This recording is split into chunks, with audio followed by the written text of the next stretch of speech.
तो last class में हमने सब्सटेंटिव पढ़ा था और सब्सटेंटिव की कुछ टेक्निक्स के ऊपर हमने काम करा था। आज हम कोशिश करेंगे उसी टेक्निक के ऊपर कुछ मज़ीद हम इंशाल्लाह प्रैक्टिस कर लें और कुछ मज़ीद ड्राफ्टिंग कर लें बच्चों। डन हो गया। तो हमारे पास ऑटम 24 में एक बड़ा ज़बरदस्त सवाल था, क्वेश्चन नंबर 3। सही है। अगेन हमारी टेक्निक क्या थी कि हमारे पास जो सवाल आता है उस सवाल में हमने सबसे पहला काम ये करना है कि उसको अकाउंट बैलेंस और क्लास ऑफ ट्रांजैक्शन से कनेक्ट करना है और फिर उस अकाउंट बैलेंस और क्लास ऑफ ट्रांजैक्शन की जो भी रेलिवेंट असर्शंस हैं जो सवाल में मुझे एप्लीकेबल लग रही हैं उसको पिक करना है और फिर मुझे आंसर अपना ड्राफ्ट करना है। क्या यहाँ तक बात समझ आती है? अच्छा, तो भाई हमारे पास सवाल है, वो भी करवाऊंगा बेटा, टेंशन ना लो। सही है। You are the auditor of Glory cosmetics limited, a leading cosmetic company for the year ended 30 June 2024। GCL is known for its various high quality cosmetic products. During the year, GCL discovered that some of its products had traces of banned substances. However, GCL has not been able to quantify the actual presence of such substances. No complaints have yet been received by the company in this respect. In a bid to remove the banned substance from its products, in January 2024, GCL signed a contract with Organic Materials Limited, a company specializing in the production of organic raw materials for the cosmetic industry. GCL started procuring new organic raw material for all of its products from OML. The contract specified that the OML will deliver the raw material continuously over the next 2 years. According to the terms, OML bills GCL on the 15th of each month for the raw materials delivered during the preceding months. GCL is given a credit period of 60 days to settle each invoice. सवाल की requirement है, evaluate the impact of the presence of the banned substance and the payment terms with the new supplier on the audit of GCL. सही है। तो थोड़ा समझने की कोशिश करें। आपकी जो कंपनी है GCL एक प्रोडक्ट बनाता है, उस प्रोडक्ट में एक ऐसा सब्सटेंस है, एक ऐसा रॉ मटेरियल है जो कि यूज़र के लिए अच्छा नहीं है। सही है। क्या यहाँ तक बात समझ आती है बच्चों? क्लियर है। अच्छा, कंपनी ये कह रही है कि ऐसा कोई भी सब्सटेंस हमारे इन्वेंट्री में नहीं है, ऐसा कोई भी सब्सटेंस हमारे पास नहीं है, हमारी इन्वेंट्री में नहीं है। ठीक है, यही सवाल लिखा हुआ है। सब्सटेंस है, ये बैंड सब्सटेंस है। सही है। वो क्वांटिफाई नहीं कर पा रही कि हमारे इन्वेंट्री में कितने बैंड सब्सटेंसेस हैं। लेकिन कंपनी ने काम क्या कहा? कंपनी ने कहा जी इस बैंड सब्सटेंस को रिमूव करने के लिए उसने कॉन्ट्रैक्ट करा किसके साथ? OML के साथ। और OML क्या करेगा? सब्सटेंस को रिमूव करेगा। वो एक इस बैंड सब्सटेंस के अगेंस्ट में एक न्यू रॉ मटेरियल प्रोवाइड करेगा जो कि बैंड नहीं है। बच्चों ऐसा ही है, वो एक न्यू रॉ मटेरियल आपको सप्लाई करेगा। जब न्यू रॉ मटेरियल सप्लाई करेगा तो वो हर 15 तारीख को आपको इनवॉइस करेगा। सवाल में यहाँ तक लिखा हुआ है। अब सवाल एक बार जो हमने डायग्राम बनाई है, इस डायग्राम के बेसिस पे हम एक बार सवाल को वापस से पढ़ भी लेते हैं। सवाल में कुछ की इन्फॉर्मेशन सुनेगा। You are the auditor of GCL, a leading cosmetic company for the year ended 30 June 2024। GCL is known for its various high quality cosmetic products. During the year, GCL discovered that some of its products had traces of banned substances. However, GCL has not been able to quantify the actual presence of इसका मतलब है मौजूद है, लेकिन मैं अभी फिलहाल उसको क्वांटिफाई नहीं कर पा रहा। No complaints have yet been received. In a bid to remove the banned substance from its product, in January 2024, GCL signed a contract with the Organic Materials Limited, a company specializing in the production of organic raw materials.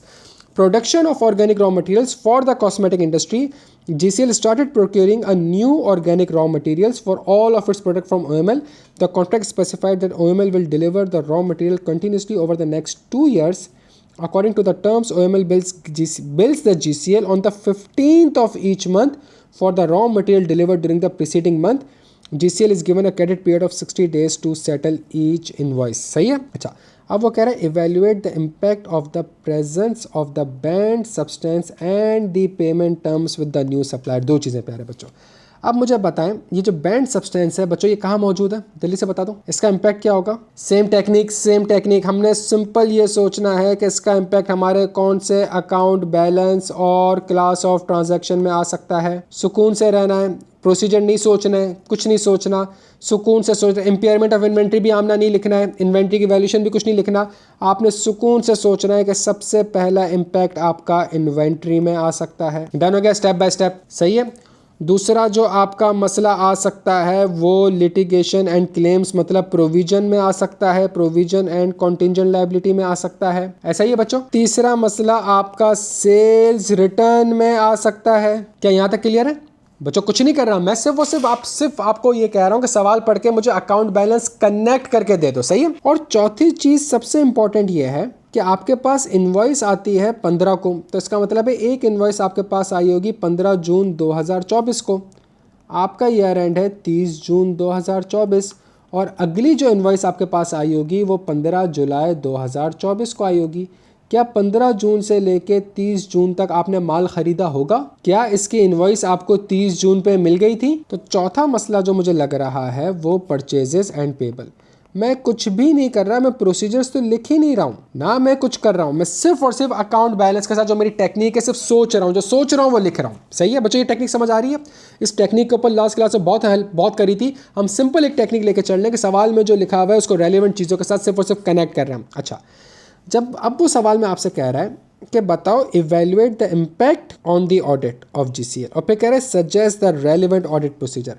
अब जब मुझे inventory की evaluation करनी है बच्चों, तो मुझे बताएं इन्वेंट्री में क्या मसला हो सकता है। अगर मैं ऑडिट की नज़र से देखूं तो इन्वेंट्री में मसला उसकी एग्जिस्टेंस में है, या उसकी कंप्लीटनेस में है, या उसकी राइट्स एंड ऑब्लिगेशन में, या उसकी वैल्यूएशन में। सर इन्वेंट्री की वैल्यूएशन का मसला हो सकता है, सही है।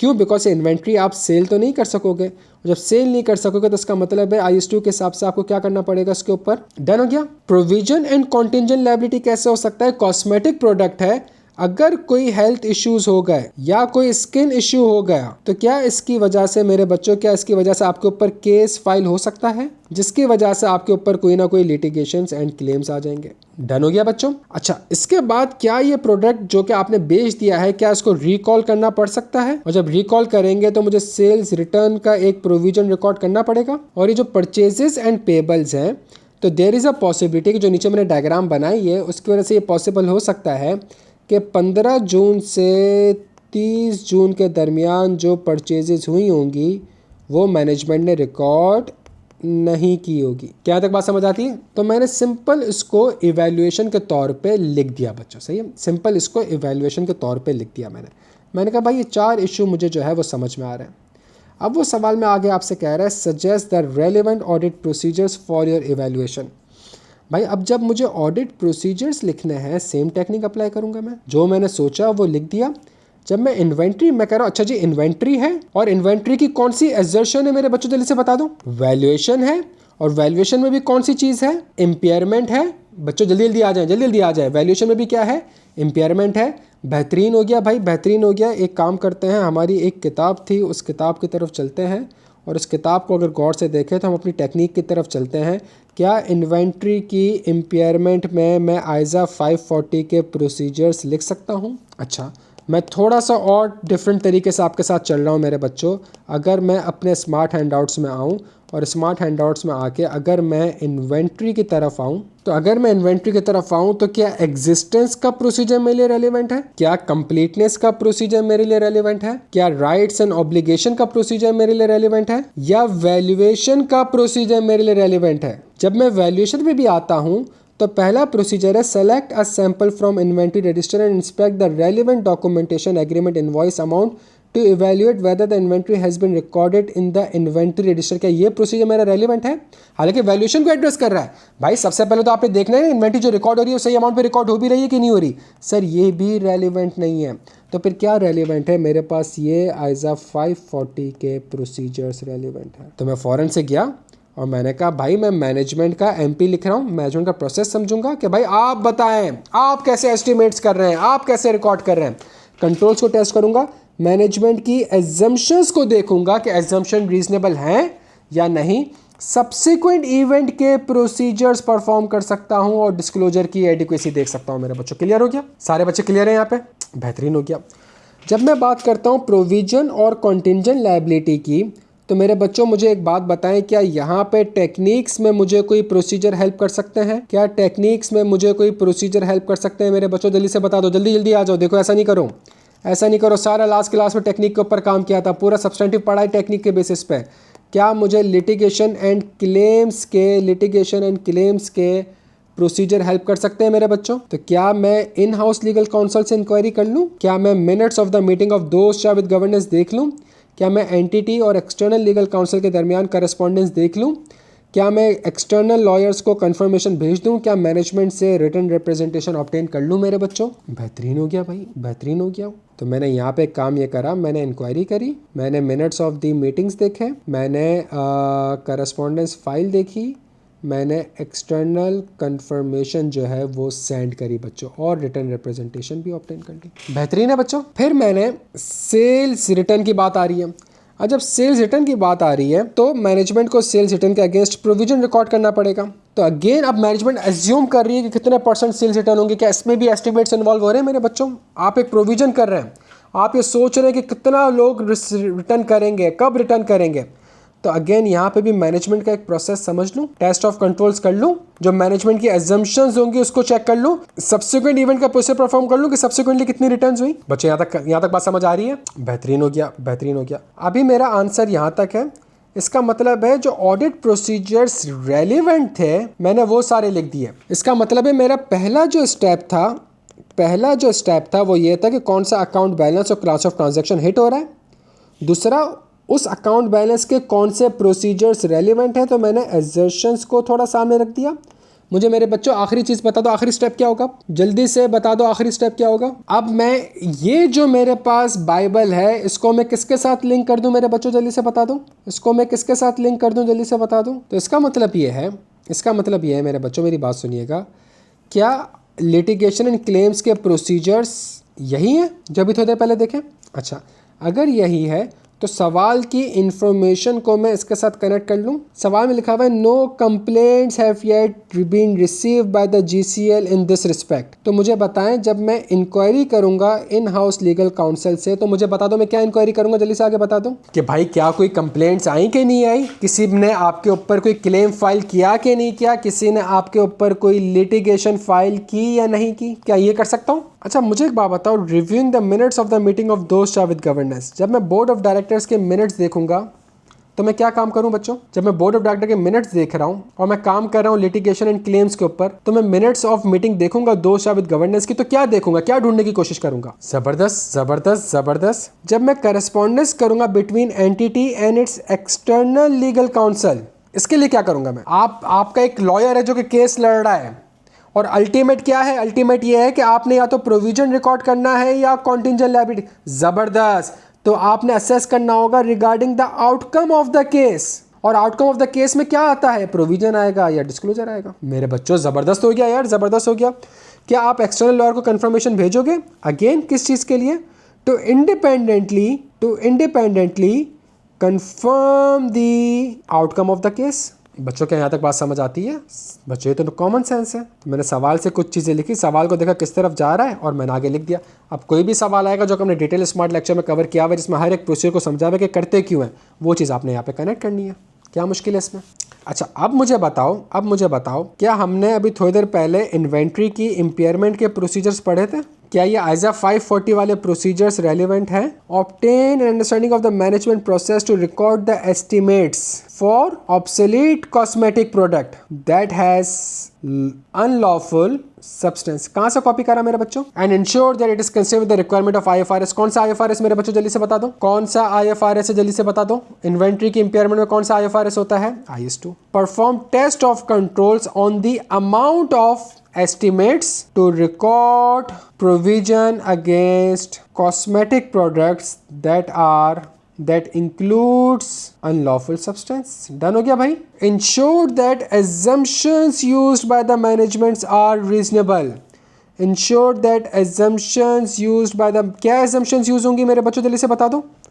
इसके अंदर मेरे पास क्या assumption use हो रही होंगी? जल्दी से बता दो कि इसकी estimated स्क्रैप वैल्यू क्या होगी। बेचोगे तो नहीं ना? अगर माल ख़राब है तो आप बेचोगे तो नहीं ना?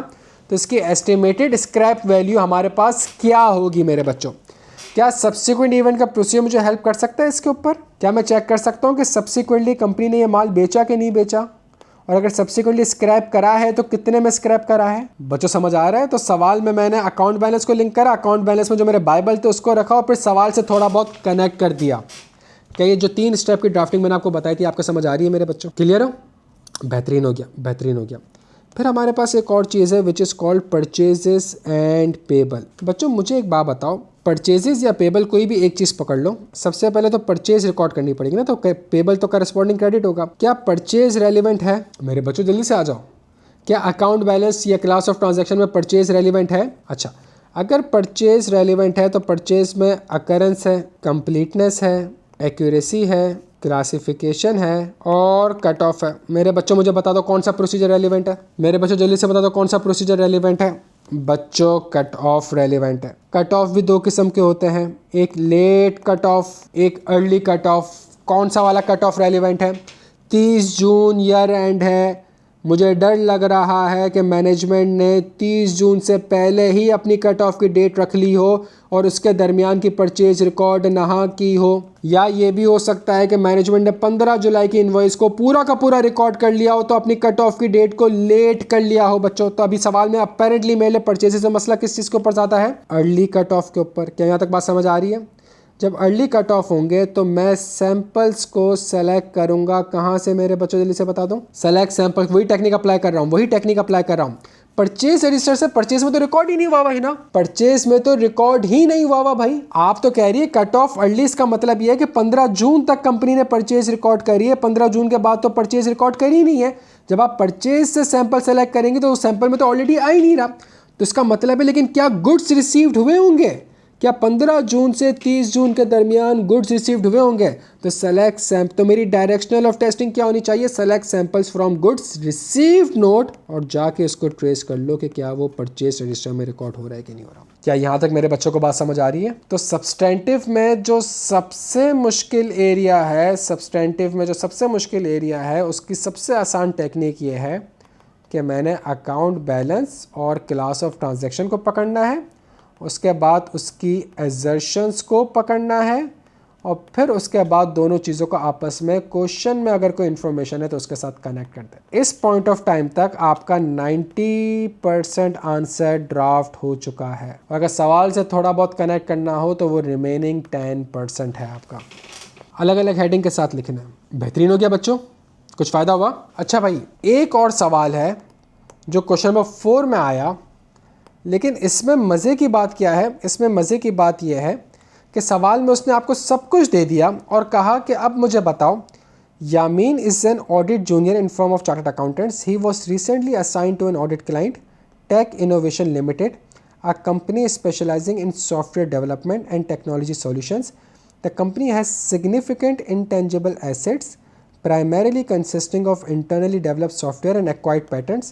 Yamin performed the following audit procedures at the assertions level. क्या आवाज़ क्लियर है मेरे बच्चों? सब्सटेंटिव में जो दूसरे के सामने कहा था, दो किस्म के सवाल होते हैं, एक आइसोलेटेड, दूसरा जो वो दूसरे स्टैंडर्ड्स के साथ, for example risk evaluation, reporting, उसके साथ कनेक्ट करता है। अब जो हम सवाल करने जा रहे हैं बच्चों, ये कौन सा सवाल है? अब जो हम सवाल करने जा रहे हैं कौन सा सवाल है? सवाल में उसने आपको एजर्शंस भी बता दी हैं, प्रोसीजर्स भी बता दिए हैं, और ये भी बता दिया है कि प्रोसीजर किसके ऊपर करने हैं? Intangible asset. ये जो हमारे पास सवाल होते हैं ये आइसोलेटेड सवाल होते हैं। ऊपर वाला जो हमने सवाल करा मेरे बच्चों, ऊपर वाला जो सवाल करा, क्या सवाल में इन्वेंट्री की इम्पेयरमेंट का वर्ड कहीं लिखा हुआ था? क्या सवाल में परचेज़ की कंप्लीटनेस या परचेज़ की कट ऑफ का वर्ड कहीं लिखा हुआ था? क्या सवाल में कहीं सेल्स रिटर्न का वर्ड लिखा हुआ था? ये वो सवाल है जहाँ पे आपने जो मैं टेक्निक बताई आपने वो अप्लाई करनी होगी। डन हो गया बच्चों? ये वो सवाल है जो कि कंपैरेटिवली थोड़ा सा आसान है। क्यों? इसने उसमें आपको सब कुछ बता दिया है और आपको सिर्फ और सिर्फ मैच करना और कंपेयर करना है। पहली असर्शन कंप्लीटनेस है। वो कह रहा है identify and explain the procedures that may lack relevance to the above mentioned assertions, also recommend any 2 additional procedure to be perform for each assertion. तो हम कंप्लीटनेस पे गए, और इसका सबसे आसान तरीका ये होता है कि आपने फॉर एग्जांपल अगर सवाल इंटेंजिबल एसेट से आया है और इंटेंजिबल एसेट इंटरनली डेवलप्ड हो रहा है, तो आप फ़ौरन से गए और आपने फ़ौरन से कहा कि भाई मेरे पास इंटेंजिबल एसेट डेवलप, ये वाली चीज़ रेलेवेंट हो रही है, मेरे पास सारे प्रोसेस लिखे हुए हैं कंप्लीटनेस के। सही है? तो जो कंप्लीट के प्रोसेस मैंने पढ़े हैं और जो सवाल में लिखा है उसको आपस में कंपेयर करना है और अपना आंसर ड्राफ्ट करना है। क्या यहाँ तक बात समझ आती है? जो बच्चा रट्टा लगाता है और उसको सब्सटेंटिव में पता नहीं होता कि क्या डिफरेंस है, कौन सा प्रोसेस क्यों करते हैं, वो इन सवाल को अच्छा परफॉर्म नहीं कर सकता। सवाल में लिखा हुआ है trace the amount specified in the list of intangible asset to the figures included in the trial balance. चलो सही है, कंप्लीटनेस है। Inspect the software licence and patterns held by TIL। क्या ये प्रोसीजर कंप्लीटनेस को एड्रेस कर रहा है? Inspect the software licence and patterns held by the TIL। सुनिएगा मेरी बात को, वो कह ये रहा है कि जो इंटेंजिबल एसेट कंपनी ने रिकॉर्ड कर लिया है उसके जाके लाइसेंस और पैटर्न्स के डॉक्यूमेंट देख लो। तो क्या इससे ये पता चल जाएगा कि जितने भी इंटेंजिबल एसेट कंपनी डेवलप करें वो सारे के सारे रिकॉर्ड किए हुए? तो मैं फ़ौरन से पकड़ूंगा भाई ये रेलिवेंट नहीं है। क्यों नहीं है? बिकॉज ये कंप्लीटनेस को एड्रेस नहीं कर रहा। तो ये किस चीज़ को एड्रेस कर रहा है? ये राइट्स को एड्रेस कर रहा है। क्या यहाँ तक बात समझ आ रही है? ठीक है, तो फिर आप प्रोसीजर बता देंगे क्या प्रोसीजर परफॉर्म करना चाहिए। भाई मेरे हिसाब से आपको रेवेन्यू फेज से कुछ सैंपल्स को सेलेक्ट करना चाहिए। समझ आ रही है बात मेरी? मुझे प्रोसीजर याद आ रहा है। 2 ही फेज होते हैं ना, एक रिसर्च फेज होता है, एक डेवलपमेंट फेज होता है।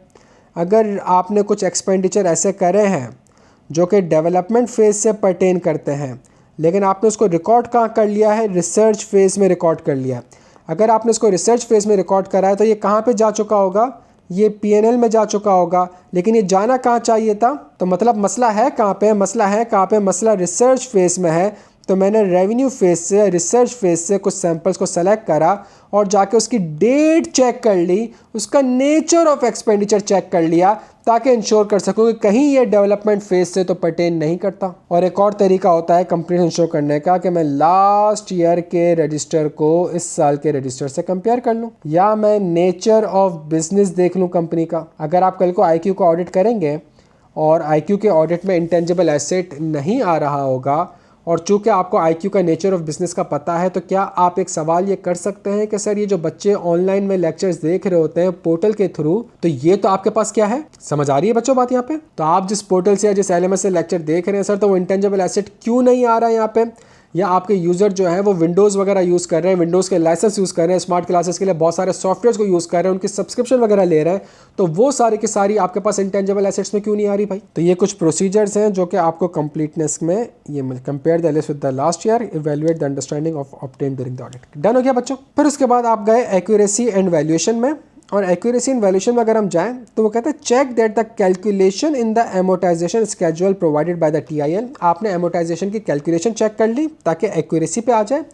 Verified that the amortisation rates applied to internally develop software and acquired pattern are in line with the TIL accounting policy. हाँ भाई, क्या ये दोनों प्रोसीजर्स मेरी एक्यूरेसी को एड्रेस कर रहे हैं? मैं चेक कर रहा हूँ एमोटाइजेशन का रेट गलत होगा तो इंटेंजिबल नहीं, अगर एमोटाइजेशन का रेट गलत होगा तो इंटेंजिबल की एमोटाइजेशन खराब हो जाएगी। लेकिन क्या सिर्फ वैल्यूएशन के लिए, लेकिन क्या ये मेरे वैल्यूएशन के प्रोसीजर को एड्रेस कर रहे हैं मेरे बच्चों? इंटेंजिबल एसेट में 3 ही चीज़ें हैं, कॉस्ट, एमोटाइजेशन और इम्पेयरमेंट। ये 3 चीज़ें प्लस माइनस करके इंटेंजिबल एसेट वैल्यू हो रहा होगा। कितने पे वैल्यू हो रहा होगा मेरे बच्चों? बड़ी सिंपल सी टेक्निक बता रहा हूँ। कितने पे वैल्यू हो रहा होगा? जल्दी से आ जाओ। 70 रुपये पे वैल्यू हो रहा होगा।